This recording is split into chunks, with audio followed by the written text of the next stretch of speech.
ಮೊದಲನೇದಾಗಿ ನಾನು ಈ ಒಂದು ಚಿತ್ರದ ನಿರ್ದೇಶಕರು ನನ್ನ ಆತ್ಮೀಯ ಗೆಳೆಯರಾದಂಥ ನಾರಾಯಣ್ ಸರ್ ಅವರಿಗೆ ನಮ್ಮ ಪೊಲೀಸ್ ಇಲಾಖೆ ವತಿಯಿಂದ ಧನ್ಯವಾದ ಹೇಳಲಿಕ್ಕೆ ಇಷ್ಟಪಡ್ತೇನೆ. ಇದು ಚಿತ್ರದ ನಿರ್ಮಾಪಕರಾದಂಥ ಈ ಮಂಜು ಅವರು, ರಮೇಶ್ ಯಾದವ್ ಅವರು ಮತ್ತು ಅವರ ಚಿತ್ರತಂಡದವರು ನಮ್ಮ ಪೊಲೀಸ್ ಆಯುಕ್ತರ ಕಚೇರಿಗೆ ಬಂದು ಈ ಥರ ಒಂದು ಪ್ರೀಮಿಯರ್ ಶೋ ಇಟ್ಕೊಂಡಿದ್ವಿ ಒನ್ಲಿ ಫಾರ್ ಪೊಲೀಸ್ ಅಂತ ಹೇಳಿದಾಗ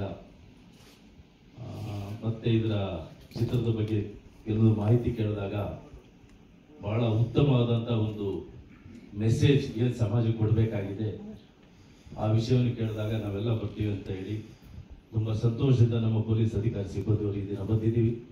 ಚಿತ್ರವನ್ನು ವೀಕ್ಷಣೆ ಮಾಡಿದ್ದೀವಿ. ನಿಜವಾಗಲೂ ಚಿತ್ರ ಬಹಳ ಚೆನ್ನಾಗಿ ಬಂದಿದೆ.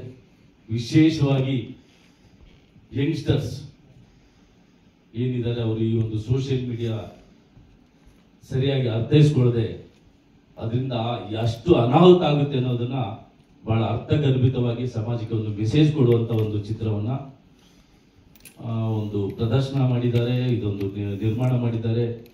ಇದರಲ್ಲಿ ಎಲ್ಲಾ ರೀತಿಯ ಒಂದು ಮೆಸೇಜ್ ಕೊಡುವಂತ ವಿಷಯ ಇರೋದ್ರಿಂದ ಈ ಒಂದು ಚಿತ್ರ ಯಶಸ್ವಿಯಾಗಲಿ ಅಂತ ನಾನು ಎಲ್ಲ ನಮ್ಮ ಪೊಲೀಸ್ ಅಧಿಕಾರಿ ಸಿಬ್ಬಂದಿಯವರ ವತಿಯಿಂದ ಅವರಿಗೆ ನಾನು ಹಾರೈಸ್ತಾ ಇದ್ದೀನಿ.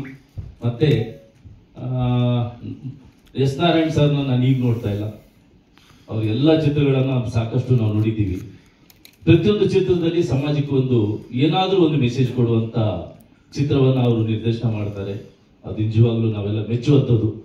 ಇತ್ತೀಚಿನ ದಿನಗಳಲ್ಲಿ ಹಲವಾರು ಚಿತ್ರಗಳನ್ನ ನಾವು ನೋಡ್ತೀವಿ. ಆ ಚಿತ್ರಗಳಲ್ಲಿ ಸಮಾಜಕ್ಕೆ ಯಾವ್ದಾದ್ರು ಒಂದು ಮೆಸೇಜ್ ಇದೆಯಾ ಅಂತ ಹೇಳಿದ್ರೆ ಹುಡುಕುವಂತ ಪರಿಸ್ಥಿತಿಯಲ್ಲಿ ಇರಬೇಕಾದ್ರೆ ಬಹಳ ಅತ್ಯುತ್ತಮವಾಗಿ ಒಂದು ಮೆಸೇಜ್ ಕೊಡುವಂತ ಚಿತ್ರವನ್ನ ತಯಾರು ಮಾಡಿದ್ದಾರೆ. ಇದರಿಂದ ಸಮಾಜಕ್ಕೆ ನಿಜವಾಗ್ಲೂ ಅನುಕೂಲ ಆಗುತ್ತೆ, ವಿಶೇಷವಾಗಿ ಪೊಲೀಸರಿಗೆ ತುಂಬಾ ಸಹಾಯ ಆಗುತ್ತೆ ಅಂತ ಈ ಸಂದರ್ಭದಲ್ಲಿ ಹೇಳ್ತಾ ಈ ಒಂದು ಉತ್ತಮವಾದ ಚಿತ್ರವನ್ನ ನಮ್ಮ ಎಲ್ಲ ಪೊಲೀಸ್ ಅಧಿಕಾರಿ ಸಿಬ್ಬಂದಿಯವರಿಗೆ ಈ ದಿನ ಕರೆಸಿ ಪ್ರದರ್ಶನ ಮಾಡಿದ್ದಕ್ಕೆ ನಿಮ್ಮೆಲ್ಲರಿಗೂ ಸಹ ನಾನು ಧನ್ಯವಾದ ಹೇಳ್ತಾ ಇದ್ದೀನಿ. ಈ ಚಿತ್ರ ಯಶಸ್ವಿಯಾಗಿ ನಡೆಯಲಿ, ಇದರಿಂದ ಸಮಾಜಕ್ಕೆ ಬಹಳಷ್ಟು ಉಪಯೋಗ ಆಗುತ್ತೆ ಅಂತ ಈ ಸಂದರ್ಭದಲ್ಲಿ ಹೇಳ್ತಾ ನಿಮಗೆ ಮತ್ತೊಮ್ಮೆ ಧನ್ಯವಾದ ಹೇಳಿ ನಾನು ಮಾತನ್ನು ಮುಗಿಸ್ತೀನಿ. Thank you. ಜೈ ಹಿಂದ್.